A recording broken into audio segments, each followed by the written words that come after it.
Shalom,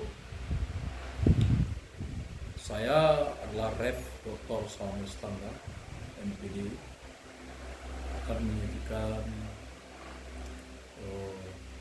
makalah di mana saya Rev Dr. Samuel Standa, MPD, nomor kad pelajar 2865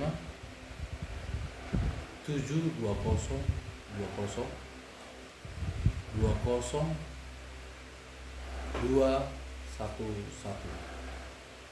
Kursus yang diambil adalah Praktikal Teologi Doktor Institut Holy Spirit College, Penjara dosen pemangku Bapak Bishop Profesor Dr. Joseph.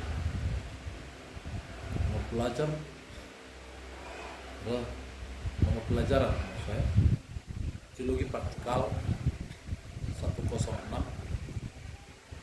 karunia roh, bagian yang kedua.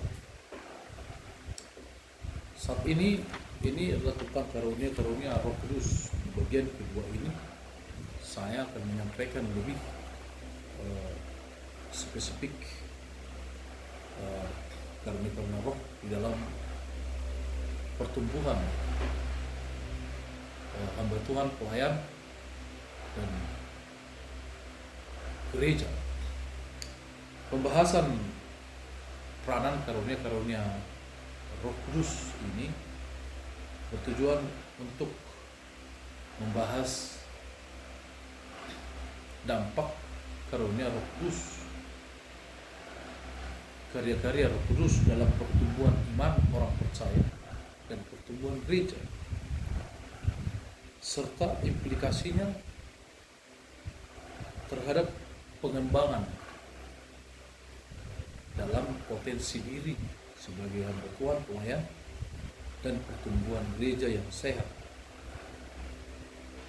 Di dalam pembahasan Roh Kudus secara umum, namanya pneumatologi, ini dibahas dari karakter pribadi Roh Kudus itu sendiri, yaitu adalah ilmu pembahasan mengenai Roh Kudus, di mana Roh Kudus itu adalah bagian oknum ketiga dari pribadi Allah dan lebih dikenal dengan sebutan Trinitas, yaitu oknum ketiga yang dibatasi hanya mengenai peranan Roh Kudus dalam pertumbuhan iman dan serta mengenal karya-karya Roh Kudus di dalam gereja. Sebab Roh Kudus berperan untuk menolong, mengajarkan kebenaran serta menghibur, dan ia akan bersama-sama selama-lamanya. Ya, tugas utama orang percaya dalam konteks ini adalah untuk hidup dan menghidupi Roh Kudus di dalam pengembangan potensi pelayanan dan pertumbuhan gereja. Roh Kudus adalah sangat penting di dalam karya-karya anugerah daripada Roh Kudus itu sendiri, yang dimana Allah menyatakan penyelamatan, Allah yang diam di dalam diri orang percaya menjadi salah satu keunikan orang-orang Kristen, ya, sebagai umat Tuhan di dalam gereja. Maka kita harus menggali di mana Roh Kudus akan mengurai karya-karya dan perbuatan Roh Kudus ini di dalam pengembangan daripada Roh Kudus. Di dalam hal ini kita harus memahami berdasarkan pokok pemikiran dan pembahasan seputar karya-karya Roh Kudus. Kita harus melihat bagaimana teori daripada karya Roh Kudus, peranan Roh Kudus di dalam orang-orang percaya, dan bagaimana kita mengimplementasikan karya-karya Roh Kudus itu dalam wujud objektif di dalam potensi diri sebagai pelayan dan pengembangan gereja ataupun jemaat. Untuk dapat memahami tentang apa yang dimaksud oleh karya Roh Kudus dalam pembahasan ini, Maka diambil beberapa pendekatan atau beberapa poin, ya, bagaimana kita mengenal karya-karya Roh Kudus ini di dalam pengembangan potensi diri sebagai pelayan, sebagai anak Tuhan dan sebagai hamba Tuhan, dan pengembangan pembangunan gereja. Roh Kudus dalam bahasa Yunani kita sudah tahu adalah nefes atau napas atau ruah, ya, yang dimana nafas ini mendorong sejak perjanjian lama dan perjanjian baru, bahkan sejak permulaan penciptaan manusia. Allah menunjukkan keterlibatan karya-karya perbuatan-perbuatan Roh Kudus dalam setiap masa keterlibatan Roh Kudus di dalam Trinitas Allah untuk menyatakan seluruh karya-karya ilahi dari surga. Maka Roh Kudus adalah salah satunya pelaku, ya, pelaku penebusan dan pelaku yang langsung melalui persekutuan kepada jemaat atau kepada pribadi umat Tuhan untuk melakukan penebusan dan penyelamatan, bahkan proses pekerjaan karya-karya itu yang nyata di dalam kehidupan orang percaya. Dalam perjanjian lama bahwa Roh Kudus itu aktif, ya, terlibat di dalam menciptakan manusia dan menciptakan alam semesta serta isinya. Dalam hal itu perjanjian baru dikatakan bahwa Roh Kudus dicurahkan, Roh Kudus terlibat langsung pembentukan personal pribadi hamba Tuhan di dalam 5 jawatan, dan terlibat langsung untuk mewujudkan karya-karya penerusan, keselamatan, dan pengembangan pembangunan daripada pertumbuhan gereja, di mana karya-karya Roh Kudus itu langsung terlibat secara objektif di dalam membimbing, menasihati, menuntun, memberi kekuatan, dan mengadakan perkara-perkara mujizat-mujizat yang luar biasa, baik itu fisik maupun secara rohani, kesembuhan batin, kesembuhan rohani, kesembuhan secara fisik. Itulah yang terjadi dalam Kisah Para Rasul 1 ayat 8, Kisah Para Rasul 8 ayat 17. Di sana diterangkan bagaimana Roh Kudus terlibat di dalam langsung di dalam kehidupan orang-orang percaya dan kehidupan pertumbuhan gereja dan kerajaan teokratis Allah di dalam dunia ini. Peran Roh Kudus dalam iman orang percaya itu adalah, Roh Kudus adalah kekuatan devosi yang mendalam dalam hubungan antara Bapa, Putra, Roh Kudus, berjalan sebagai pemersatu Allah Tritunggal. Dan dalam jemaat Matius 28 ayat 19, Roh Kudus memberdayakan yang tidak suci untuk menjadi satu Tuhan yang suci dan mempersembahkan dalam kekudusan Tuhan. Roh Kudus bekerja dalam diri manusia untuk merenungkan realitas fakta Allah yang Tritunggal dan wahyu Allah menyelamatkan manusia, dan sistem pemahaman firman Allah, pemahaman inspirasi daripada firman Allah menjadi manusia di dalam manusia, darah dan daging manusia, yaitu firman dan kebenaran itu diwahyukan, diwujudkan menjadi karakteristik pribadi manusia dalam karya nubuatan-nubuatan Allah. Roh Kudus tidak hanya menyertai gereja mula-mula, tetapi kekristenan secara umum yang menyebar ke seluruh dunia ini. Roh Kudus masih hadir sampai saat ini. Dia hadir di mana-mana dan dia melingkupi dunia ini secara khusus maupun secara umum. Hal ini penting untuk kehendak Tuhan bagi umat manusia. Tidak diragukan lagi perbaikan kinerja, perbuatan dan karya-karya Roh Kudus yang dapat dinyatakan yang tidak terlepas dari kehidupan orang percaya dan pertumbuhan orang Kristen dan pertumbuhan gereja. Karya penyelamatan manusia hadir bukan hanya untuk menjadi fiksi, tetapi fakta yang objektif untuk melakukan karya-karya perbuatan-perbuatan Roh Kudus di dalam gereja atau kerajaan Allah teokratis pada saat ini. Adapun berdasarkan menjadi karya-karya Roh Kudus itu, perbuatan-perbuatan Roh Kudus itu di dalam dunia ini, yang pertama adalah bahwa Roh Kudus menyelamatkan orang beriman dilaksanakan oleh Roh Kudus dengan cara unik secara pribadi ataupun secara umum kepada gereja, manusia yang pribadi ataupun berkelompok atau berjemaat di sana, bahwa Roh Kudus itu, karya Roh Kudus itu adalah untuk menyadarkan manusia akan dosa. Itu yang pertama.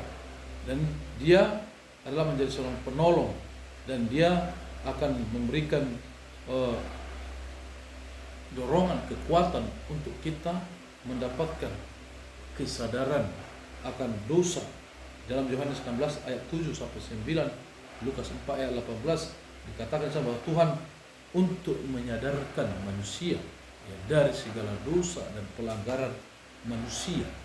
Yang kedua adalah bahwa Roh Kudus, karya-karya Roh Kudus memberikan kepada kita untuk memberikan emosional yang sehat, memberikan kepada kita pertobatan yang sehat melalui emosional yang sudah dikuduskan, dibaharui oleh kuasa daripada perbuatan-perbuatan Roh Kudus, yaitu di sana mengerjakan pembaharuan dalam hidup orang percaya.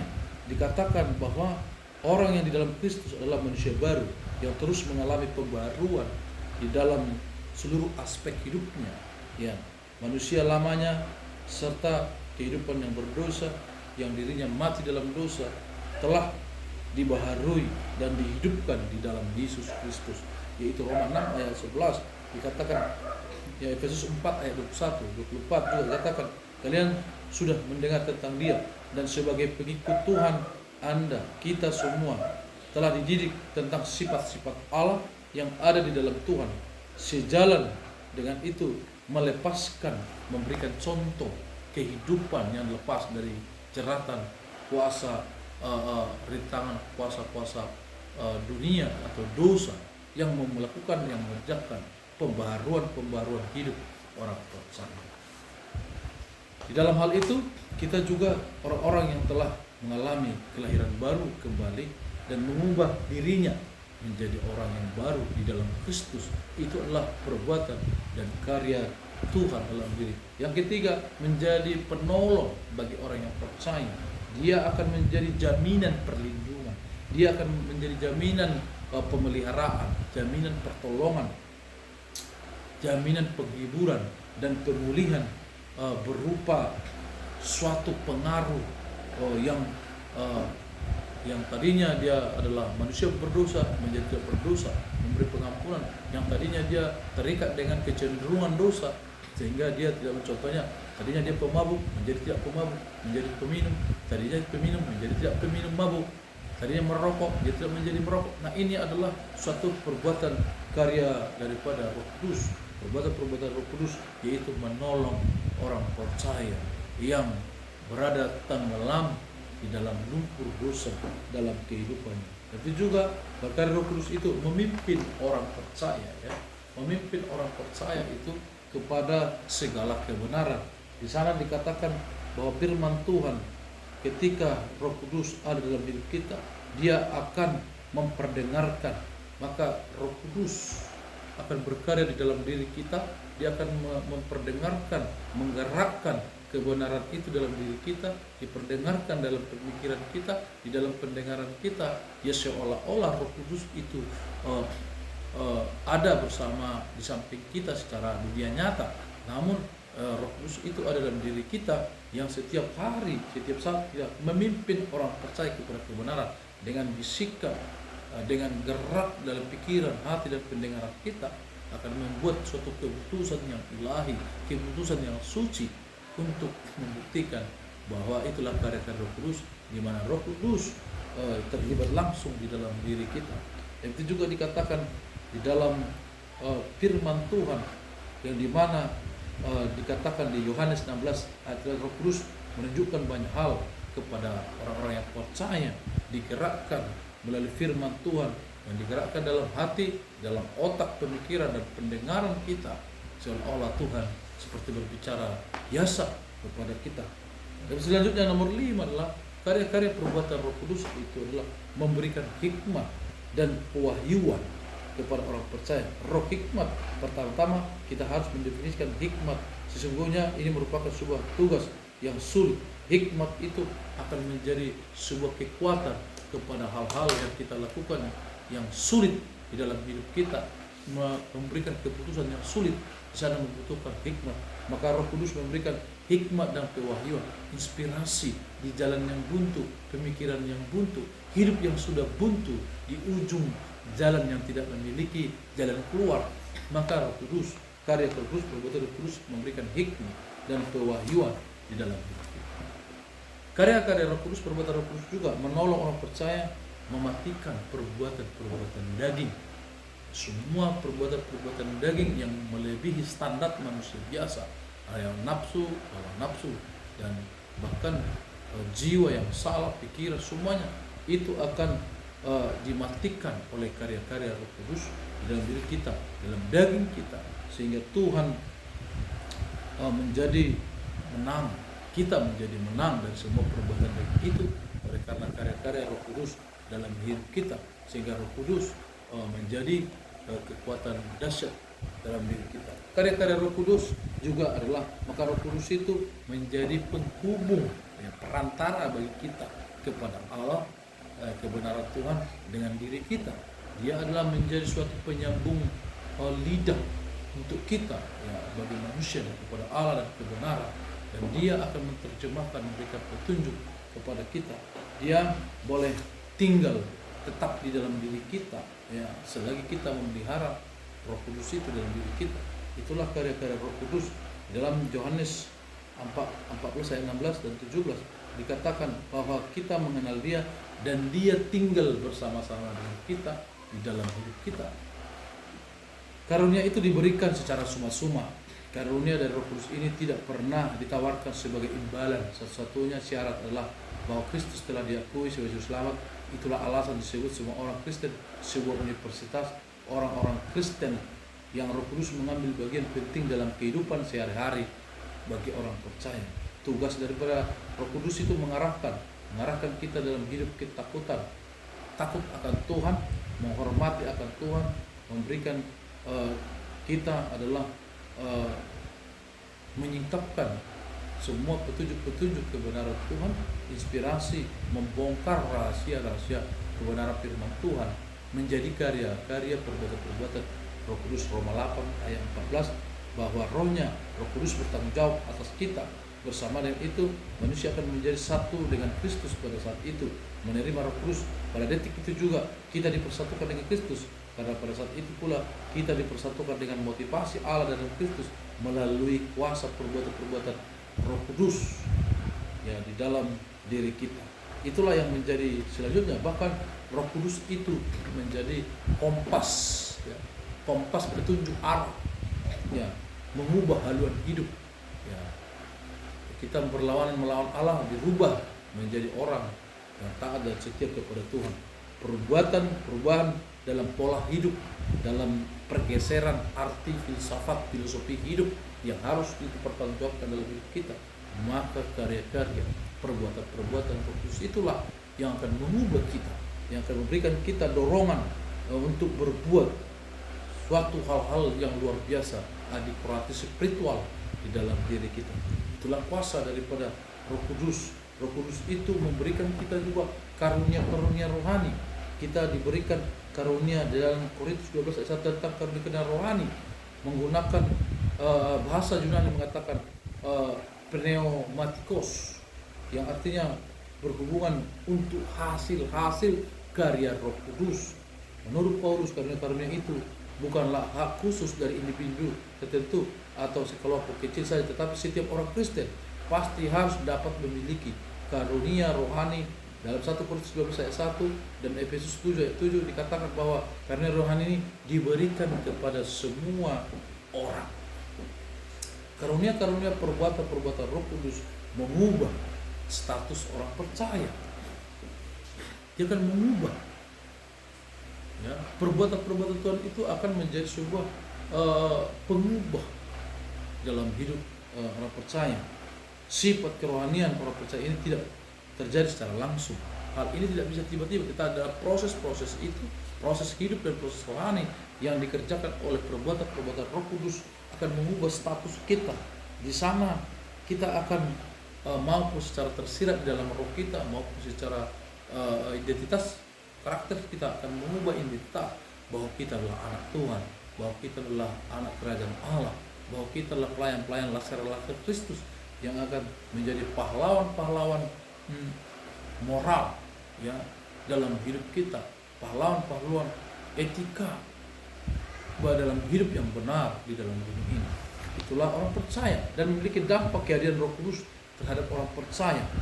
Ya, bagi orang percaya memiliki dampak jika kalau Roh Kudus dalam hidup kita menimbulkan karya-karya dalam hidup kita yang berdampak penting ya kepada diri kita yang tadinya kita pasif ya, pasif biasa-biasa saja, tetapi dengan kehadiran Roh Kudus dia akan menampilkan karya-karya perbuatan Roh Kudus menjadi karakter yang aktif di dalam diri kita. Roh Kudus tidak boleh dilihat sebagai inti yang lebih rendah dari Bapa Anak, meskipun fakta bahwa kerajaannya ya adalah suatu karunia-karunia daripada bagian dari Roh Kudus yang harus kita nikmati sebagai kerajaan Allah yang memberikan kita peluang, yang memberikan kita adalah ruang menjadi yang punyai kerajaan Allah. Orang percaya ya dapat menjadi saksi ya, memberikan kita keberanian menjadi saksi. Kita menjadi seorang prajurit Allah. Itulah karya Kristus di mana efek keterlibatan Tuhan di dalam hidup orang percaya. Dan dia juga menjadi suatu kehidupan yang berbeda dengan dunia. Dia akan memberikan sebuah revolusi. Dia akan memberikan mengubah ya revolusi yang berbeda. Yang tadinya dunia A, maka Tuhan mengubah menjadi P. Tuhan Roh Kudus mengubah kepada arah kerajaan Allah. Dunia itu akan dirubah dengan luar biasa. Itu juga bahwa dalam kehidupan rohanian juga akan tampil berbeda di dalam hidup kita. Itulah karya-karya daripada Roh Kudus, tetapi Roh Kudus akan memiliki aplikasi atau penerapan di dalam pribadi atau jemaat Tuhan ataupun pelayanan Tuhan atau gereja. Bahwa peran Roh Kudus dalam hidup kita benar-benar orang percaya akan dilakukan dalam kehidupan sehari-hari, yaitu Roh Kuduslah yang berperan penting dalam setiap orang percaya maupun hamba Tuhan. Orang percaya adalah orang-orang yang telah dibangun kembali struktur bangunan rohani kita oleh karena pengorbanan Yesus dan darahnya yang dibangun melalui karya-karya daripada Roh Kudus. Yang tugas Roh Kudus di dalam keberadaan hidup orang percaya tidak perlu diragukan lagi, dan setiap mengasihi Tuhan merupakan kelompok yang senantiasa diberkati dan diberikan Tuhan, diberikan Roh Kudus, pengembangan rasa percaya diri orang percaya menjadi meningkat, bahkan menjadi kudus, suci di dalam melakukan semua tugas-tugas di dalam kehidupan dunia ini. Pekerjaan Roh Kudus dalam kebenaran menuntun, membimbing orang kepada arah-arah yang sungguh jauh berbeda, menikmati anugerah perbuatan Tuhan dalam hidup kita. Karya Roh Kudus dapat ya memelihara gereja, memelihara kita. Karya Roh Kudus juga dapat memberikan pertumbuhan di dalam diri kita, dalam pemeliharaan pertumbuhan dalam gereja, dan mendidik gereja kepada kehidupan yang lebih baik. Di sana akan ada Roh Kudus yang akan memberikan kehidupan yang lebih baik dalam hidup kita.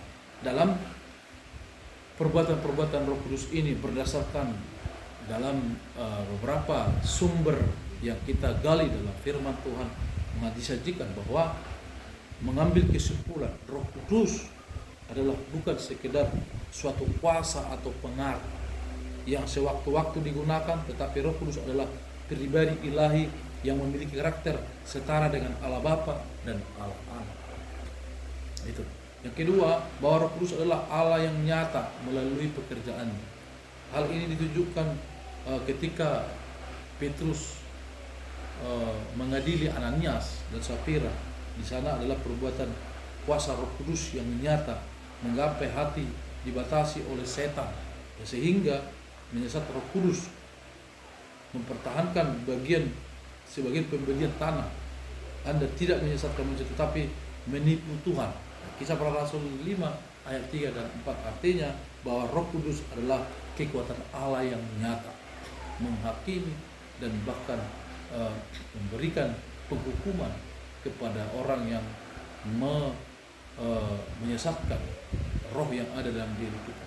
Karunia Roh Kudus adalah suatu pribadi yang diberikan Allah Anak, yaitu Roh Kudus yang menjadi pemberi karunia. Tujuan dalam pelayanan, dalam pertumbuhan, pengembangan hidup diri kita. Ada 9 karunia Roh Kudus yang terdiri dari beberapa yang diberikan Tuhan kepada orang percaya, meliputi kecerdasan. Karya-karya Roh Kudus itu diberikan di dalamnya kita memiliki pandaian. Tuhan menginspirasi kita dengan kecerdasan. Kita diberikan kebijakan. Karyanya Tuhan adalah ada pengawasan, ya,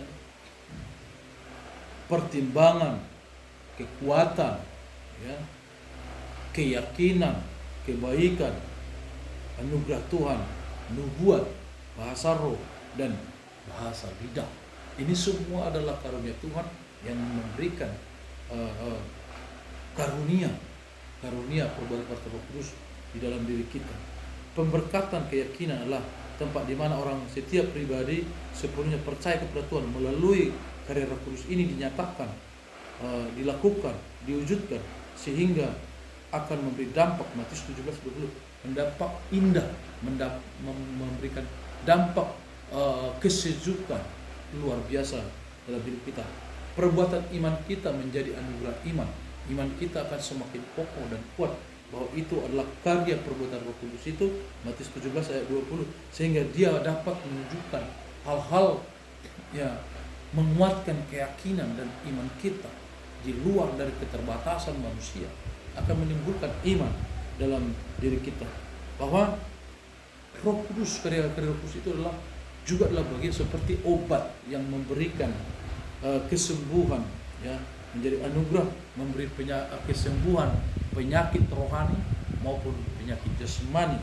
Karunia mujizat yang memiliki kapasitas yang dahsyat, yang memiliki ungkapan karya perbuatan Roh Kudus yang ajaib, yang luar biasa. Bahwa Roh Kudus itu adalah bekerja dengan kuasa Tuhan, baik dalam perjanjian lama maupun perjanjian baru. Ya, Roh Kudus itu keterlibatan karya Dia sangat memiliki peran utama dalam ketrinitasan Allah, di mana Roh Kudus bekerja di perjanjian lama, perjanjian baru yang dahsyat, dan kuasa Roh Kudus juga perjanjian lama bekerja kepada nabi-nabi pilihan Allah, semuanya dengan dahsyat. Kuasa Roh Kudus dalam melibatkan semua karya-karya di dalam penciptaan, mulai penciptaan hingga proses generasi-generasi, zaman ke zaman manusia, hingga zaman gereja ini.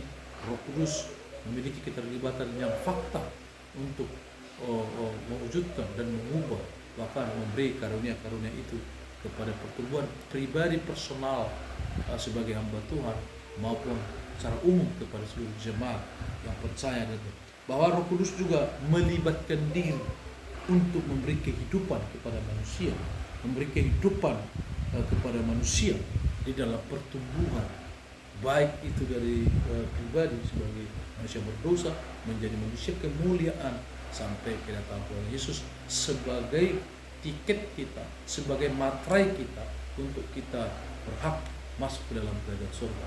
Terima kasih, Tuhan Yesus memberkati. Shalom.